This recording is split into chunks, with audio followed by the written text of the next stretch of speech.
رضي الله عنه أنه رأى عثمان كعب وضوء فأفرغ على يديه من إنائه فغسلهما 3 مرات ثم أدخل يمينه في الوضوء ثم تمضمض واستنشق واستنثر ثم غسل وجهه 3 ويديه إلى المرفقين 3 ثم مسح برأسه ثم غسل كلتا رجليه 3 ثم قال رأيت النبي صلى الله عليه وسلم توضأ نحو وضوء هذا وقال من توضأ نحو وضوء هذا ثم صلى ركعتين لا يحدث فيهما نفسه غفر الله له ما تقدم من ذنبه. وعن عائشة رضي الله عنها وعن عمرو بن يحيى المازني عن أبيه قال شهدت عمرو بن أبي الحسن سأل عبد الله بن زيد عن وضوء النبي صلى الله عليه وسلم فدعا بالطول من ماء فتوضأ له وضوء النبي صلى الله عليه وسلم فأرفع على يديه من الطول فغسل يديه 3 ثم أدخل يده في الثور فمضمض واستنشق واستنثر 3 ب3 غرفات ثم أدخل يده في الثور فغسل وجهه 3 ثم أدخل يديه فغسلهما مرتين إلى المرفقين ثم أدخل يديه فمسح بهما رأسه فأقبل بهما وأدبر مرة واحدة ثم غسل رجليه وفي رواية بدأ بمقدم رأسه ذهب بهما إلى قفاه ثم ردهما حتى رجع إلى المكان الذي بدأ منه وفي رواية أتانا رسول الله صلى الله عليه وسلم فأخرجنا له ماء في طور من سفر. وعن عائشة رضي الله عنها قالت كان رسول الله صلى الله عليه وسلم يعجبه التيمم في تنعله وترجله وطهوره وفي شأنه كله. والحديث الأخير عن نعيم المجمل عن أبي هريرة رضي الله عنه عن النبي صلى الله عليه وسلم قال إن أمتي يدعون يوم القيامة غر المحجلين من آثار الوضوء فمن استطاع منكم أن يطيل غرته فليفعل. وفي لفظ آخر رأيت أبا هريرة يتوضأ فغسل وجهه ويديه حتى كاد يبلغ المنكبين ثم غسل رجليه حتى رفع إلى الساقين ثم قال سمعت رسول الله صلى الله عليه وسلم يقول إن أمتي يدعون يوم القيامة غر المحجلين من آثار الوضوء فمن استطاع منكم أن يطيل غرته وتحجيله فليفعل. وفي لفظ لمسلم سمعت خليل صلى الله عليه وسلم يقول تبلغ الحلية من المؤمن حيث يبلغ الوضوء. 4 حدیثیں آپ کے سامنے پیش کی گئی ہیں اور یہ حدیثیں تعلق رکھتی ہیں وضو کے ابواب سے. وضو یہ مشتق ہے یا روٹ ورڈ اس کا ہے وضاحت سے بنا ہے اور وضاحت کے معنی عقید ذات سے چمک کے معنی میں آتی ہے.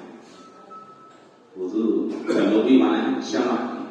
تو انسان جب باوضو ہوتا ہے اور کیونکہ حدیث آ رہی ہے آگے کہ قیامت کے دن اس امت کی خاص نشانی ہوگی کہ ان کے اعضائے وضو چمک رہے ہوں گے. ان کے اعضائے وضو چمک رہے ہوں گے وضو کے آثار اثر کی وجہ سے. یہ خاص نشانی ہے اس امت کی. ایسا نہیں ہے کہ اس سے پہلے کی امتیں وضو نہیں کیا کرتی تھی. وضو اس امت کے ساتھ خاص نہیں یا اس امت کی خاص خوبی نہیں تو وضو حضرت ابراہیم علیہ السلام کے زمانے میں اس کا ذکر آتا ہے. چنانچہ جب حضرت سارہ کے ساتھ جو فرعون تھا مصر کا جبار اس نے برائی کرنا چاہا تو حضرت سارہ نے وضو کیا اور دعا کی حضرت ابراہیم اور کہا کہ اپنی بیوی کو میں اس کو سونپ دیا ہے تو اللہ نے ان کی دعا کو قبول کی. جریج بنی اسرائیل کا وہ شخص نیک عابد ظاہر شخص جس کے اوپر جس کو ماں کی بددعا لگ گئی تھی تو کہا تھا کہ اللہ لا تمہیں تو حتیٰ تو یہ وجوہ المومسات اللہ اس کو جو ہے اس وقت تک موت نہ دے جب تک کہ یہ بری عورتوں کا چہرہ نہ دیکھے. انتہائی عابد ظاہر شخص تھا. ماں آتی تھی نماز میں مشغول رہتے تھے تو آواز یا جریج یا جریج.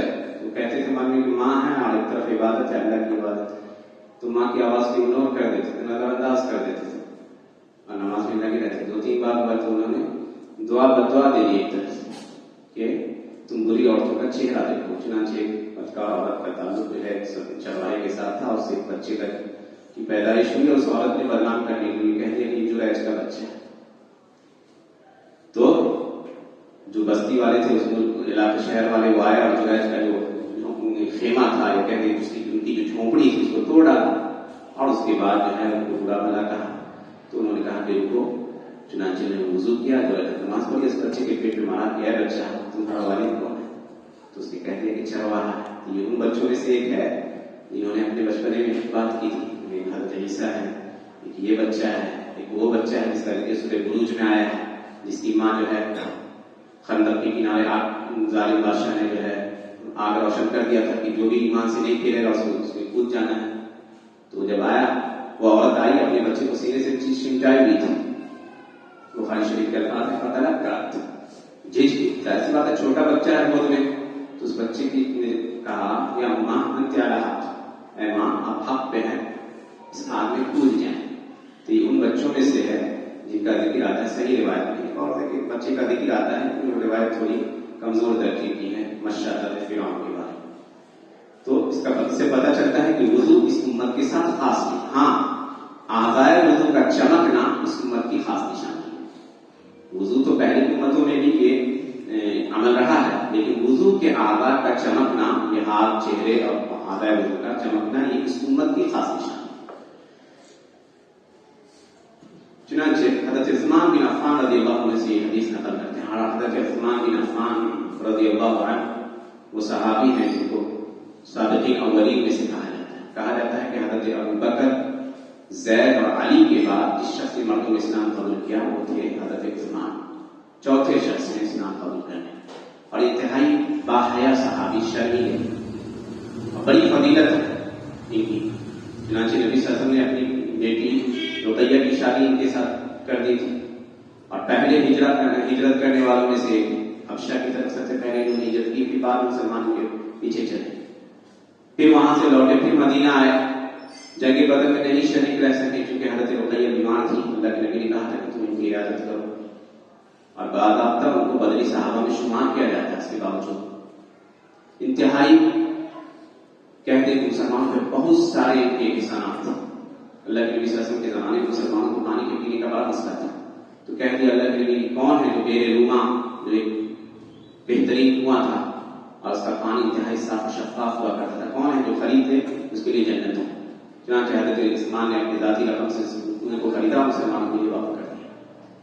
جنگ تبوک جو غزوہ ہوا ہے اس کے اندر جو اخراجات تھے 1000 اونٹ لدے پڑے سامانوں کے ساتھ دے دیا جا رہا. تو اللہ کے نبی نے پلٹتے جاتے سامان کو اور کہتے تھے عثمان کو آج کے بعد کچھ بھی کرے کوئی چیز نقصان نہیں پہنچے. اتنے باحیا تھے کہ نبی صلی اللہ علیہ وسلم ایک بار اپنے گھر میں تھے اور آپ کے جسم کا کچھ حصہ پاؤں کا دکھ رہا تھا. حضرت ابو بکر آئے ویسے ہی رہے، حضرت عائشہ کے گھر میں تھے. حضرت عمر آیا ویسے ہی رہے. جب حضرت عثمان آئے تو فوراً اٹھے اور اپنے کپڑے کو درست کیا. تو جب چلے گئے تو حضرت عائشہ نے کہا کہ ابو بکر آئے تو آپ ماں اششت لہ ولا بششت لہ، نہ ان کے لیے اٹھے نہ اہتمام کیا، نہ حضرت عمر کے لیے اہتمام کیا. آپ عثمان آئے تو ان کے لیے اتنا اہتمام آپ نے کیا. کہا کہ وہ شرمیلے آدمی ہیں، اگر مجھے اس حالت میں دیکھ لیتے تو داخل نہیں ہوتے. اور کہا ان کے بارے میں کہ الا استحی من رجل تستحی منه الملائکہ، اس شخص سے میں حیا نہ کروں جس سے فرشتے حیا کرتے ہیں. اس امت کے سب سے شرمیلے شخص، اور انہی کی وجہ سے، بلکہ انہی کے لیے بیعت الرضوان جس کا ذکر آیا سورہ فتح میں، لقد رضی اللہ عن المؤمنین اذ یبایعونک تحت الشجرہ. صلح حدیبیہ کے موقع پہ جب نبی صلی اللہ علیہ وسلم 1400 صحابہ کے ساتھ نکلے، تقریباً سن 6 ہجری کے آس پاس میں، سن 6 ہجری کا آخری مہینہ تھا. تو اللہ کے نبی کو روک دیا گیا، مکہ میں داخل ہونے کی اجازت نہیں دی مشرکوں نے. کہا کہ آپ نہیں کر سکتے طواف. اللہ کے نبی نے کہا ہم جنگ کرنے کے لیے نہیں آئے، ہم پورا کرنے آئے. بات چیت کے لیے کوئی ایسا شخص بھیجا جائے جو مناسب ہو، جو ان سے بات چیت کر سکے. حضرت عمر کو کہا کہ عمر نے کہا کہ میں اس لائق نہیں ہوں، انا میرے وہاں مکے میں کوئی ایسا شخص ہے جو میری حمایت اور حفاظت کر سکے، آپ عثمان کو بھیجیے. چنانچہ حضرت عثمان گئے، اللہ کے نبی کے پیغام کو پہنچایا اور اچھی طرح سے سفارتکاری کا کام انجام دیا. مکہ والوں نے کہا کہ آپ آئے ہیں تو عمرہ کر لیجیے. کہا کہ نہ، اللہ کے نبی سے پہلے میں عمرہ نہیں کر سکتا. اسی دوران ان کے شہید ہونے کی خبر پھیلا دی کہ عثمان کو مار دیا گیا. چنانچہ نبی صلی اللہ علیہ وسلم نے اپنے ہاتھ مبارک کو بڑھایا اور کہا کہ یہ عثمان کا ہاتھ ہے اور بیعت کرو کہ جو ہے ہم ان کے خون کا بدلہ لے کر. چنانچہ اسی وجہ سے بیعت الرضوان کے نام سے یہ بیعت مشہور ہوئی. تاریخ انتہائی قابل صحابی، حضرت ابوبکر کے دور میں، حضرت عمر کے دور میں دونوں کے وزیر کے حیثیت سے کام کی. حضرت عمر کی شہادت کے بعد انہوں نے خلافت کی ذمہ داری سنبھالی اور صحابہ خلفائے راشدین میں سب سے لمبی خلافت انہی کی. تقریباً 12 سال انہوں نے خلافت کی ذمہ داری نبھائی. سن 35 ہجری میں ذوالمن کو شہید کر دیا. ان کے بڑے کارناموں میں سے ایک کارنامہ ہے قرآن کریم کو ایک قریش کی زبان پہ جمع کرنا. بڑا کارنامہ جو ہم پڑھ رہے ہیں تو ہوتا اگر وہ اختلاف باقی رہتا جو پہلے کے زمانے میں تھا تو اہدنا الصراط المستقیم کو اہدنا الصراط المستقیم کوئی پڑھتا، واو سے کوئی اہدنا الصراط المستقیم سین سے تو جھگڑے کی ایک صورت بن جاتی ہے. اور اس کی ایک وجہ آئی ہے. حضرت حذیفہ بن یمان رضی اللہ عنہ کہتے ہیں کہ میں آرمینیا کی جنگ میں شریک تھا تو دیکھا کہ کچھ عراقی لوگ بھی ہیں اور کچھ شامی لوگ بھی, اور دونوں کی قرات کا لہجہ الگ الگ ہے, دونوں آپس میں ایک دوسرے پر فخر ہے. کہا جب میں نے یہ منظر دیکھا تو فوراً وہاں سے چلا, مدینہ پہنچا اور حضرت عثمان سے کہا کہ اے امیر المومنین ادرک هذه الامہ, اس امت کو اپنی کتاب میں یہود و نصارہ کی طرح اختلاف کرنے سے بچا لیجئے اور اس امت کی حفاظت کیجیے. چنانچہ انہوں نے ان صحابہ کرام کو جنہوں نے حضرت ابوبکر کے زمانے میں قرآن کو جمع کیا تھا, اور آپ کو جاننا چاہیے انشاءاللہ یہ کبھی بات آئے گی کہ قرآن کریم 7 مختلف انداز میں نازل کی گئی تھی, سمجھے, تو وہ انداز باقی تھا. جو صحابی جس طرح پڑھ رہے ہیں اس کو اجازت تھی پڑھنے.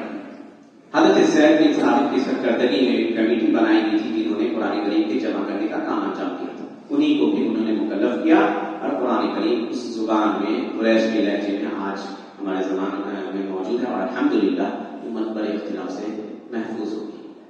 ان کو جب شہید کیا گیا تھا تو ایک قرآن کریم کی آیت ہے سورہ بقرہ کی فَسَيَكْفِيكَهُمُ اللَّهُ, قریب اللہ ان کے لیے کافی ہوگا کے مقابلے میں محمد صلی اللہ علیہ وسلم اسی آیت کی تلاوت کر رہے تھے.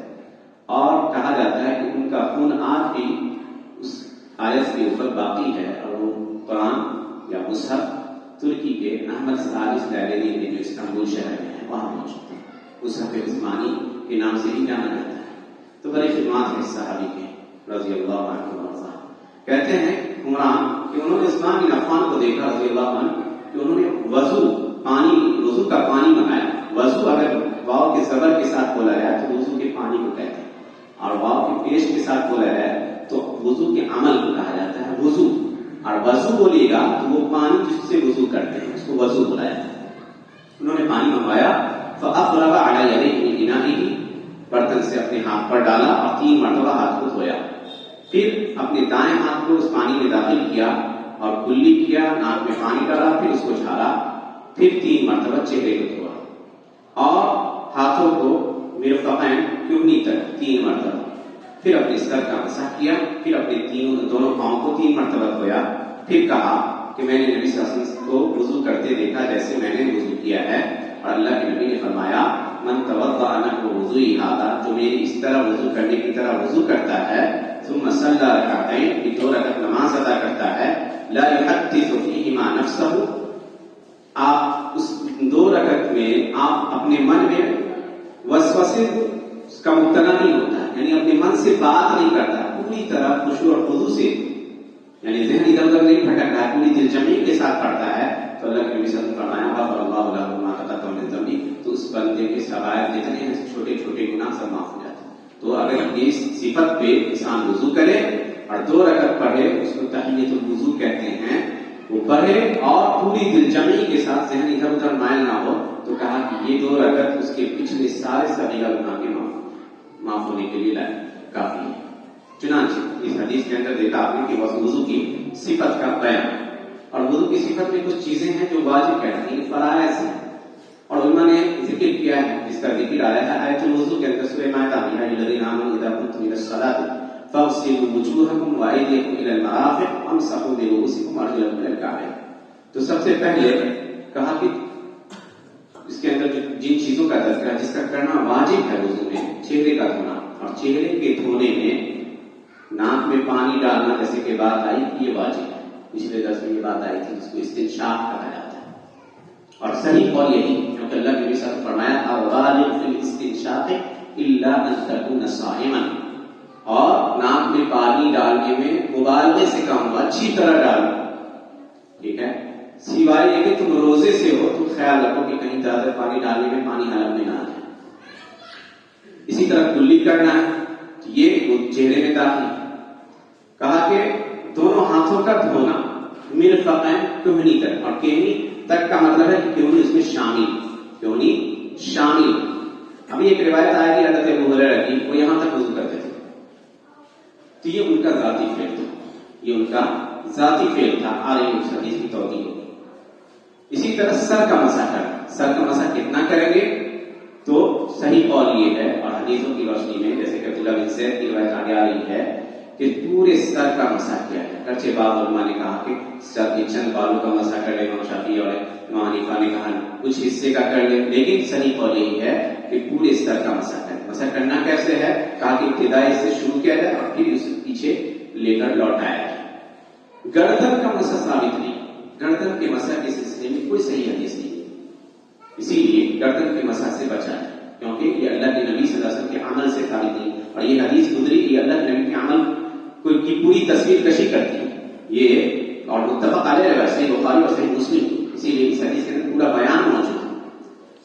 سر کے مسح کرنے کے بعد چوتھی چیز پاؤں کا دھونا ٹخنوں تک، اور پانچویں چیز جس کا اضافہ کرتے ہیں علماء وہ ہے ترتیب، جیسے جیسے قرآن میں آیا ہے ویسے ہی ویسے کرنا، ایسا نہیں کہ پہلے پاؤں دھو لیا پھر چہرے کو دھویا پھر ہاتھ کو دھویا، یعنی ترتیب کا خیال ہے کہ ابتدا جیسے اللہ نے کیا ہے ویسے ہی۔ اور حضرت جابر بن عبداللہ کی روایت آتی ہے، نبی صلی اللہ علیہ وسلم ابتدؤ بما بدا اللہ بہ، جہاں سے اللہ نے شروع کیا ہے ویسے ہی تم بھی شروع کرو وضو میں، یعنی اغسلوا وجوہکم، پہلے چہرے کو پھر ہاتھ کو پھر سر کا مسح پھر پاؤں۔ اور چھٹی چیز جس کو علماء کہتے ہیں کہ یہ بھی فرائض میں ہے، اس کو کہا جاتا ہے موالات۔ موالات کا مطلب ہوتا ہے پیر در پہ کرنا، چہرہ دھو لیا تو اب ہاتھ دھو لیا، ایسا نہ ہو کہ چہرہ ایک دم خشک ہو جائے تو 10 منٹ بعد ہاتھ دھو رہے ہیں، پھر یہ خشک ہو جائے تو 10 منٹ بعد پاؤں دھو رہے ہیں، ایسا نہیں ہونا چاہیے، بلکہ ترتیب کا خیال، موالات کا خیال رکھیں کہ ایسا نہ ہو کہ ایک خشک جائے تب خشک ہو جائے تب دوسرا وہ دھو رہے ہیں، نہیں، اس کا خیال رکھیں۔ صحیح قول امام مالک اور احمد بن حنبل کی رائے کے مطابق بہت صحیح ہے کہ اس کا خیال رکھا جائے، کیونکہ ابو داؤد کی روایت آتی ہے نبی صلی اللہ علیہ وسلم نے دیکھا کہ ایک شخص نماز پڑھ رہا ہے اور اس کے پاؤں میں درہم کے برابر خشک حصہ باقی، یعنی خشک ہے، اور فی قدمہ لمعۃ قدر الدرہم، تو اللہ کے نبی نے کہا جاؤ اپنے وضو کو اور اپنی نماز دونوں کو لوٹاؤ۔ تو اگر موالات کی ضرورت نہیں ہوتی تو اسی وقت جاتا وہ شخص اس پہ پانی مار لیتا تو نماز اس کی ہو جاتی، تو اللہ کے نبی نے نماز کو بھی لوٹانے کا حکم دیا اور وضو کو بھی لوٹا، تو پتہ چلا کہ اعضاء وضو میں سے کوئی بھی حصہ خشک رہ جائے تو بعد میں دھو لیں گے، تھوڑا سا جا کے ہاتھ میں پانی مارنے میں نہیں، کافی آپ کو پیر در پہ کرنا ہے۔ یہ 6 چیزیں انتہائی ضروری ہیں۔ کچھ چیزیں ایسی ہیں جن کو ہم نواقص کہتے ہیں، یعنی وضو کو توڑنے والی، کیونکہ یہاں باضابطہ اس کا بیان نہیں ہے، اشارہ کرتے ہوئے ہم نکل جائیں گے۔ ان میں سے نواقص وہ چیزیں جو وضو کو توڑ دیتی ہے، ایک تو یہ ہے کہ پیشاب پیخانہ جو انسان کے دونوں راستے سے نکلے، اسی طرح ہوا کا خروج جیسے کہ پیچھے درس میں بات آئی، اسی طرح مزی، اور مزی کہتے ہیں شہوت کا خیال آئے تو انسان کے اعضاء عضو سے جو مادہ نکلتا ہے اس کو مزی کہا جاتا ہے، یہ گاڑھا نہیں ہوتا ہے، پتلا ہوتا ہے۔ اسی طرح کوئی انسان بغیر کسی کپڑے میں نہیں ہے، اپنے ہاتھ کو اپنی شرمگاہ تک لے رہا ہے تو یہ بھی ناقص وضو ہے۔ اسی طرح گہری نیند سو جائے، ایسی چیز پر سوئے کہ جو ہے غافل ہو جائے تو یہ بھی وضو کو توڑ دینے والی۔ گہری نیند میں ہے، اگر بیٹھے ہوئے ہیں تو انشاءاللہ کوئی دقت نہیں، کیونکہ صحابہ کے بارے میں آتا ہے، حضرت انس کہتے ہیں کہ صحابہ مسجد میں نبی صلی اللہ علیہ وسلم کا انتظار کرتے رہتے تھے اور یہاں تک ان کے خراٹے کی آواز آتی تھی بیٹھے بیٹھے، تو اگر ایسے ہی بیٹھے بیٹھے جھپکی لے لیا، خراٹا بھی آ گیا تو انشاءاللہ کوئی دقت نہیں، لیکن لیٹ کے سوتا ہے تو کہا گیا کہ اللہ کے نبی نے فرمایا کہ یہ آنکھیں جو ہے یہ ایک طرح سے پردے کا کام کرتی ہے، انسان جگہ رہتا ہے تو اس کو احساس رہتا ہے کہ اس سے کہیں ہوا کا خروج تو نہیں ہوا، خاص طور سے جن لوگوں کو گیس کا مسئلہ رہتا ہے۔ اسی طرح کوئی شخص مجنون ہے، موت ہے عقل، یا ٹھیک ٹھاک تھا اچانک دیوانگی طاری ہو گئی تو کہتے علماء یہ بھی شخص جو ہے اس کا وضو ٹوٹ جاتا ہے۔ کچھ علماء کہتے ہیں کہ کوئی شخص کفر بک دیا یعنی کفریہ کلمات کہہ دیا تو یہ بھی نواقص وضو میں سے ہے، یعنی مان لیجیے کسی نے اللہ کا انکار کر دیا تو کیا آپ اللہ سبحانہ تعالیٰ کہتا ہے لقد اوحی الیک وإلی الذین من قبلک لئن اشرکت لیحبطن عملک، آپ کی جانب وحی کی گئی اے نبی اور آپ کے پہلے جتنے نبی تھے سب کی جانب یہ وحی کر دی گئی کہ اگر آپ نے شرک کیا تو آپ کا عمل باطل ہو جائے گا۔ علامہ ابن قدامہ لکھتے ہیں المغنی کے اندر کہ وضو ایک عمل ہے، وضو ایک عمل ہے اور اللہ نے شرک کرنے والوں کے اعمال کے باطل ہونے کی خبر دی تو پتہ چلا کہ وضو بھی ایک عمل ہے، وہ عمل شرک کی وجہ سے یا اللہ کے انکار کی وجہ سے باطل ہو جاتا، تو یہ نواقص ہے۔ کچھ علماء اضافہ کرتے ہیں، امام احمد وغیرہ، اونٹ کا گوشت کھانے سے وضو ٹوٹ جاتا ہے، اونٹ کا گوشت کھانے سے وضو ٹوٹ جاتا ہے، اور یہ حدیث صحیح ہے، اللہ کے نبی نے کہا توضؤ من لحوم الابل، اونٹ کے گوشت سے وضو کرو کیونکہ یہ ناقض الوضو ہے۔ تھی. یہ کچھ چیزیں تھیں جن کا تذکرہ تھا وضو کو توڑ دینے والی چیزیں. اگلی حدیث ہے حضرت عمر بن یحییٰ المازنی کی. اس کے اندر کچھ ترتیب میں خلل ہے حدیث کے اندر, اور جو صحیح طریقہ اللہ کے نبی کا تھا وہ ہر طریقہ حضرت عثمان کی حدیث کے اندر گزرا ہے. کہتے ہیں کہ میں نے عمر بن ابی الحسن کو دیکھا کہ وہ عبداللہ بن زید سے سوال کر رہے تھے کہ نبی صلی اللہ علیہ وسلم نے کیسے وضو کیا کرتے تھے. تو انہوں نے ایک برتن میں پانی منگایا اور ان کے لیے اللہ کے نبی کیسی وضو کر کے دکھایا. تو انہوں نے کیا کہ برتن سے پانی لیا اور اپنے ہاتھوں کو دھویا, پھر 3 مرتبہ, پھر اپنے ہاتھ کو برتن میں داخل کیا, کلی کیا, ناک میں پانی ڈالا اور 3 مرتبہ ناک جھاڑا. 3 الگ الگ چلو میں, اور راجے یہ ہے ناک میں پانی لینے میں کہ ایک ہی چلو میں پانی لیا 3 مرتبہ جو ہے کر لیجیے, اور یا اگر 3 لینا چاہیں تو کر سکتے ہیں جیسے کہ اس حدیث میں بیان ہے. پھر اپنے ہاتھ کو پانی برتن میں ڈالا تو اپنے چہرے کو 3 مرتبہ دھویا. پھر اپنے ہاتھ کو برتن میں ڈالا تو اپنے ہاتھوں کو 2 مرتبہ دھویا کوہنی تک. تو جائز ہے. مان لیجیے کہ کسی عضو کو آپ نے 3 مرتبہ, کسی کو 2 اور کسی کو 1 یہ کر سکتے ہیں. اللہ کے نبی نے 1 بار بھی وضو کیا ہے, 2 بار بھی وضو کیا ہے, 3 بار بھی کیا ہے. یا آپ کسی ایک عضو کو 2, کسی کو 3, کسی کو 1 کر سکتے ہیں پانی میں پانی جتنا. لیکن یہاں پہ ایک چیز کا خیال رکھنا بے حد ضروری ہے کہ آپ کے اعضائے وضو میں سے کوئی عضو خشک نہ رہ جائے. یہ ایک دم ضروری ہے. اگر آپ 1 ہی مرتبہ کر رہے ہیں, پانی کم ہے مان لیجیے, تو اس کا خیال رکھیے کہ آپ کے اعضائے وضو میں سے کوئی حصہ خشک نہ رہے. خاص خیال رکھنے کی ضرورت ہے, تب جائز ہے. پھر اس کے بعد اپنے سر کا مسح کیا تو شروع کیا, اور پھر پیچھے لے جانے کے بعد آگے کو لوٹایا. پھر اپنے پاؤں کو, دونوں پاؤں کو آپ نے دھویا. یہ حدیث جو ہے اس کے اندر ترتیب کہہ دیجیے کہ 2 مرتبہ کا ذکر ہے ہاتھ کے دھونے کا, تو یہ جائز ہے. تیسری روایت حضرت عائشہ کی ہے. وہ کہتی ہے کہ نبی صلی اللہ علیہ وسلم کو اپنے جوتے پہننے میں, کنگھی کرنے میں اور اپنے وضو میں دائیں طرف سے کرنا پسند تھا. دائیں طرف سے کرنا پسند تھا. اسی لیے علامہ نووی نے لکھا ہے کہ ہر اچھا کام جو زینت ہو تو اس کے اندر تزین سے تعلق رکھتا ہو اور تقرب سے تعلق رکھتا ہو, اس کے اندر دائیں طرف سے شروع کیا جائے. کپڑا پہننا ہے دائیں طرف سے, مسجد میں داخل ہو رہے ہیں تو دائیں پاؤں کو آگے کیجیے, کنگھی کر رہے ہیں دائیں طرف سے, اسی طرح جو ہے وضو کر رہے ہیں تو دائیں سے شروع کیجیے. اور ہر وہ کام جو تھوڑا گھٹیا سمجھ کہہ دیجیے یا اس کے اندر جو ہے خیر کا کام نہیں ہے یا بس ضروریات کی تکمیل ہے, جیسے باتھ روم جا رہا ہے تو بائیں پاؤں آگے ہے, مسجد فضیلت والی جگہ ہے تو مسجد سے نکل رہے ہیں تو بائیں پاؤں کو آگے کیجیے. تو اللہ کے نبی صلی اللہ علیہ وسلم کو دائیں ہاتھ سے یا دائیں جانب سے ان چیزوں میں دائیں جانب سے کام کرنا پسند تھا جو چیزیں زینت کی ہوں, جو چیزیں انسان کے اعلیٰ اخلاق سے تعلق رکھتی ہیں. اسی طرح 10ویں حدیث حضرت نعیم المجری کہتے ہیں کہ ابو ہریرہ رضی اللہ عنہ نے فرمایا کہ نبی صلی اللہ علیہ وسلم کہتے ہیں کہ میری امت کو قیامت کے دن بلایا جائے گا اس حال میں کہ اعضائے وضو یا وضو کے اثر کی وجہ سے ان کے چہرے چمکتے ہوں, ان کے اعضائے وضو چمک رہے ہوں گے, روشن ہوں گے. یہ اس امت کی خاص نشانی ہے. کیونکہ صحابہ نے پوچھا تھا کہ آپ اپنی امت کو اتنی بھیڑ میں کیسے پہچانیے گا, تو اللہ کے نبی نے کہا کہ میرے امت کو کہ اعضائے وضو روشن ہوں گے, میں ان کو وضو کے اعضاء کی وجہ سے پہچانوں گا. تو یہ اسپیشلٹی یا خوبی ہے اس امت کی کہ ان کے وضو کے اعضاء چمک رہے ہیں. دیگر امتیوں کے, دیگر نبیوں کی امتیوں کو یہ خصوصیت حاصل نہیں ہوگی, یہ اسپیشلی نبی صلی اللہ علیہ وسلم کی امت کو حاصل ہے. ہمیں اس قطع عامل میوتی لبرت ابو فریفت ابو ہریرہ کہتے ہیں کہ جو چاہتا ہے کہ اپنی چمک کو بڑھانا چاہے اسے چاہیے کہ بڑھائے. اور دوسری حدیث میں یہ لفظ آیا ہے کہ میں نے ابو ہریرہ کو دیکھا کہ وضو کر رہے تھے تو اپنے چہرے کو دھویا اور اپنے ہاتھوں کو مونڈھوں تک دھویا.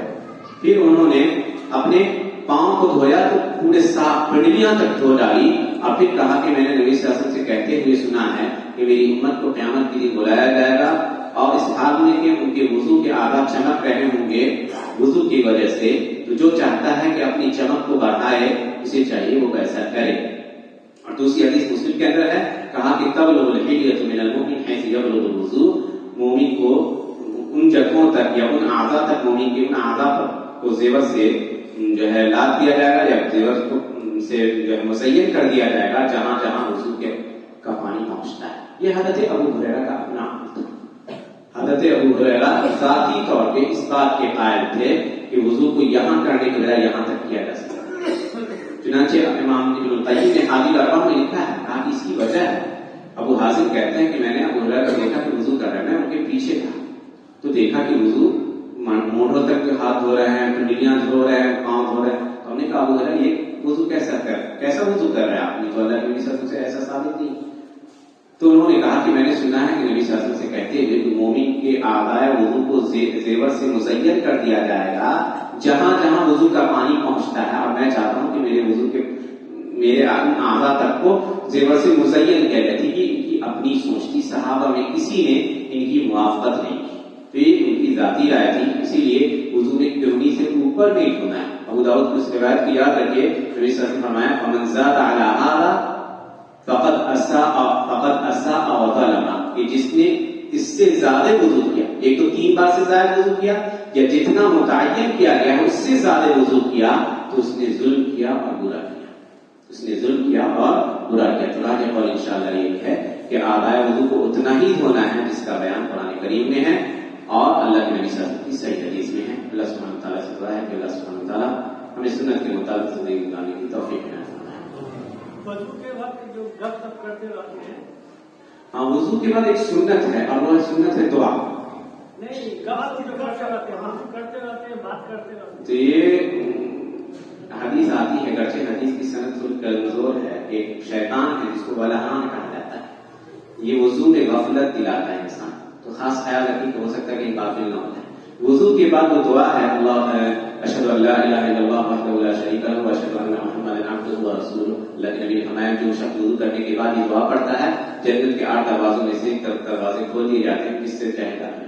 کچھ الفاظ میں اضافہ ہے، اللہم اجعلنی من التوابین واجعلنی من المتطہرین. بعض علماء نے صحیح کہا ہے، بعض نے ضعیف کہا ہے، پڑھ بھی سکتے ہیں انشاءاللہ. ہمیں حاضر ایک سوال تھا. کیا سوال تھا؟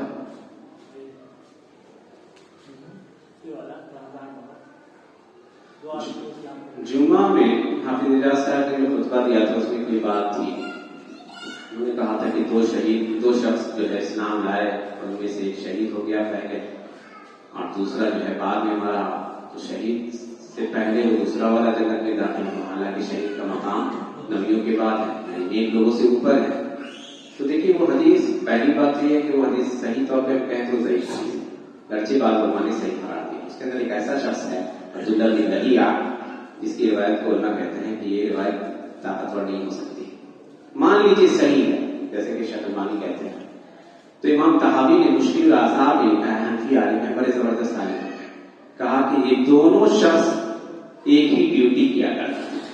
فضیلت کو واضح کرتے ہوئے کہا کہ جو پہلے مرا وہ بھی مرابط تھا اور جو دوسرا مرا وہ بھی مرابط تھا. مرابط کہتے ہیں کسے؟ مرابط کا مطلب ہوتا ہے کہ مسلمانوں کے ملک اور سرحد کی حفاظت کرنے والا، جو گارڈ ہوتا ہے یا فوجی کہتے ہیں جو حفاظت کی ذمہ داری پر سنبھالتا ہے. تو یہ اور جو مرابط ہوتا ہے وہ شہید، اس کا مقام انتہائی اعلیٰ ہے. اللہ کے نبی صلی اللہ علیہ وسلم فرمایا کہ 2 طرح کی آنکھیں ایسی ہیں جن کے اوپر اللہ نے آنکھ کو حرام قرار دیا. عین بات تحرس فی سبیل اللہ، وہ آنکھ جو مسلمانوں کی حفاظت میں جگہ، آپ سوئے ہوئے ہیں اور آپ کی حفاظت کر رہے ہیں، تو مسلم ملک ہے تو اس کا درجہ بلند ہے. تو یہ دونوں شخص مرابط تھے. تو اس کو تو وہ پہلا شہید ہوا اور دوسرا چونکہ اسی کام میں لگا رہا یہاں تک کہ اس نے نمازیں بھی پڑھی، صدقہ و خیرات بھی کیے، دوسرے بھی کام کیے اور وہ اس ڈیوٹی کو بھی نبھا رہا، تو وہ بھی اسی حالت میں مرا ہے اپنے گھر سے دور. تو اس طرح سے کہیے گا تو دونوں حدیثوں کے درمیان توجیہ ممکن ہو جاتی ہے، کوئی اشکال نہیں. دوسرا سوال جو ہم نے کیا تھا کہ بہت سارے لوگ ہمارے معاشرے میں جو کہتے ہیں کہ ہم گناہ کرتے ہیں اس لیے کہ اللہ نے تقدیر میں لکھ دیا ہے. بہت خطرناک بات ہے. گناہ کرتے ہیں اس لیے کہ تقدیر میں لکھ دیا ہے، بہت خطرناک چیز. پہلی چیز یاد رکھیے کہ شریعت ہمیں کہتی ہے کہ تقدیر کے معاملے میں زیادہ غور و خوض نہیں کیا جائے. اللہ کے ساتھ نکلے اور دیکھا کہ لوگ مسجد میں تقدیر کے موضوع پہ بحث کر رہے تھے. کہا کہ اللہ کے نبی اتنے ناراض ہوئے کہ گویا ان کی گال میں انار کا رس نچوڑ دیا گیا، اتنا سرخ ہو گیا، آپ کا چہرہ سرخ تھا. اور کہا عزمت علیکم اللہ تنازعوا فی القدر، میں تم پر یہ بات سختی سے کہہ رہا ہوں تمہیں کہ تم تقدیر کے معاملے میں مت جھگڑو.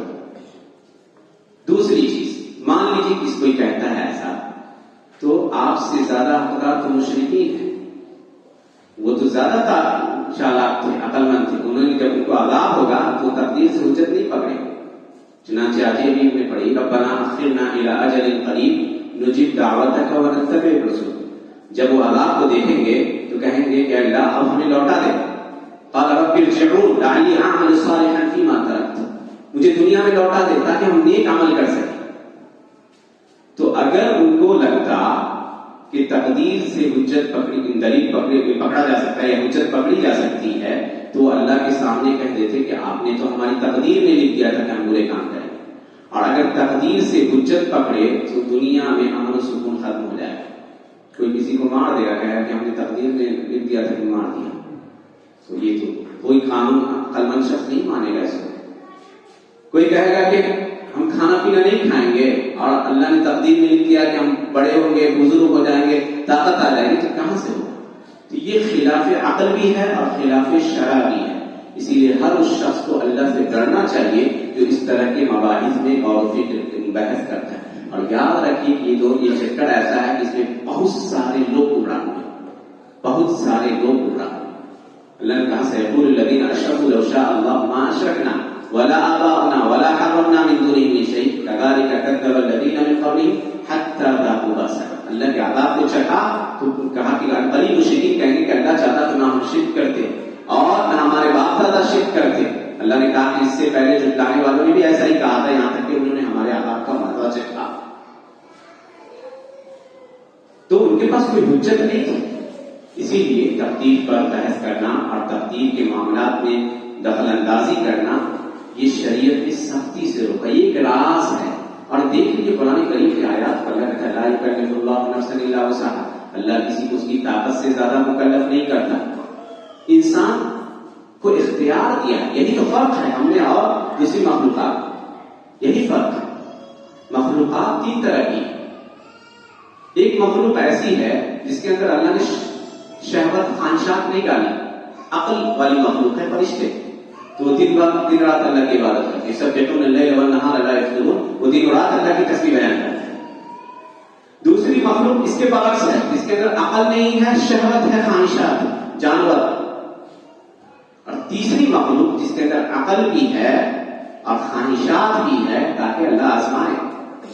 اللہ کہتا ہے وَنَفْسٍ وَمَا سَوَّاهَا فَأَلْهَمَهَا فُجُورَهَا وَتَقْوَاهَا. قسم ہے انسانی نفس کی اور جس کو اللہ نے بنایا, جس کے اندر برائی بھی ڈالی, اچھائی کا مادہ بھی ڈالا, برائی کا بھی مادہ ڈالا. کہا وَهَدَيْنَاهُ النَّجْدَيْنِ. ہم نے انسان کو دو راستے بتا دیے.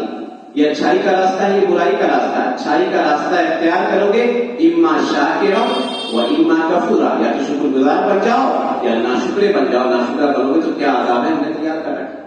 تو انسان کو اختیار ہے. یہی انسان کی بنیادی خوبی. ساری کائنات کو انسان کے لیے مسخر کر دیا گیا. انسان ہر چیز سے فائدہ اٹھا رہا ہے. دوسری مخلوقات انسان کے اوپر فائد نہیں ہے. کیوں؟ یہ ساری چیزیں ہمارے لیے اسی لیے ثابت کر دی گئی, ہمارے ہاتھوں میں کر دی گئی کہ انسان اس کا کیسا استعمال کرتا ہے اور پھر وہ اپنے عمل کا جواب دہ ہوگا اللہ سبحانہ وتعالی. اسی لیے اللہ نے کہا انا عرضنا الامانۃ علی السماوات والارض والجبال فابین ان یحملنها واشفقن منها وحملها الانسان انه كان ظلوما جهولا. ہم نے امانت کو, اطاعت کو پیش کیا آسمان پہ کہ تم میری اطاعت کا وعدہ کرو. انہوں نے انکار کیا. آسمان نے, زمین نے انکار کیا, پہاڑوں نے انکار کیا. اللہ نے کہا کہ اس بوجھ کو انسان نے اٹھا لیا. انسان بڑا ظالم ہے, نادان. تو انسان کو اختیار ہے کہ وہ اچھائی کے راستے کو اختیار کرتا ہے یا برائی کے راستے کو. یہاں دنیا میں اختیار ہے. وہ مجبور نہیں ہے کہ زبردستی کروے کرو. اور اسی لیے انسان کے ایک نفس کے اندر اللہ نے ایک نفس ڈال رکھی ہے جس کی قسم اللہ کہتا ہے نفس لوامہ. اللہ تعالیٰ اقسم بنفس لوامہ, نفس لوامہ کی قسم کھاتا.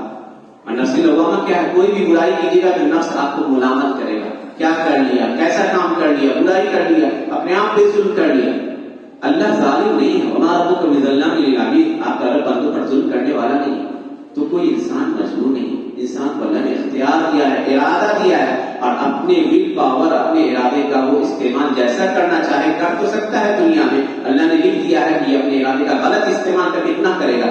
یہ بات اللہ جانتا ہے کیونکہ اللہ ازل سے ابد تک ہونے والی ساری چیزوں کو جانتا ہے. تو ایک انسان کیا کرے گا اللہ سبحانہ وتعالیٰ پہلے سے جان رہا ہے. ان اللہ کتب مقادیر الخلائق قبل ان یخلق السماوات والارض ب50,000 سنہ. اللہ نے تمام مخلوقات کی تقدیر کو آسمان و زمین کی پیدائش سے 50,000 سال پہلے لکھ دیا تھا کہ کون بندہ کیا کرے گا، یہ ساری چیز اللہ جانتا ہے. تو اگر نعوذ باللہ کوئی شخص برائی کرے گا تو اللہ نے اجازت دے دی ہے کہ چلو تم اپنے اختیار کا غلط استعمال کرتے ہو، برائی کرو گے. یہ بات نہیں تھی کہ یہ بندہ برائی کرے گا آگے چل کے، اپنے ارادے کا غلط استعمال کرے گا. اور اسی لیے اللہ قرآن میں بارہا کہتا ہے من اهتدى فانما يهتدي لنفسه، جو ہدایت حاصل کرنا چاہتا ہے وہ اپنے آپ کی رہنمائی کرے. اور اسی لیے غور کیے جو لوگ پڑھے لکھے ہیں، یہ باب افتعال کا مصدر ہے جس میں محنت اور مشقت لگتی ہے.